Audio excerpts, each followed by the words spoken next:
இன்றைக்கி நம்ம முட்டை குழம்பு தான் பார்க்க போகிறோம். அதுக்கு முன்னாடி நம்ம சேனலை சப்ஸ்கிரைப் பண்ணாதவங்க சப்ஸ்கிரைப் பண்ணிக்கோங்க. கடாயில் 2 ஸ்பூன் எண்ணெய் ஊற்றி சோம்பு 1 ஸ்பூன், ஜீரகம் 1 ஸ்பூன், வெந்தயம் கொஞ்சமாக ஆட் பண்ணிக்கிறேன்.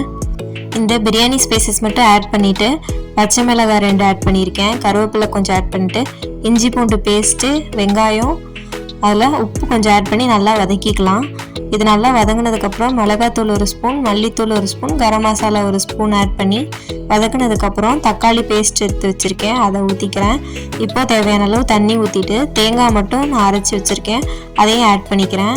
இப்போ இதை நல்லா மிக்ஸ் பண்ணிவிட்டு ஒரு லிட் போட்டு மூடி வச்சிடலாம்.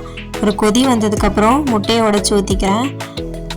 இந்த மாதிரி கொஞ்சம் தள்ளி முட்டையை உடச்சி ஊற்றிட்டு அதில் மேலே கொஞ்சம் பெப்பர் தூள் போட்டு ஒரு லிட் போட்டு மூடி வச்சு ஒரு 10 மினிட்ஸ் குக் பண்ணலாம். முட்டையெல்லாம் வெந்ததுக்கப்புறம் கொரியாண்டர் லீஃப் ஆட் பண்ணிக்கலாம். இப்போ சூப்பரான எக் கிரேவி ரெடி. எல்லோரும் ஒரு டைம் ட்ரை பண்ணி பாருங்கள்.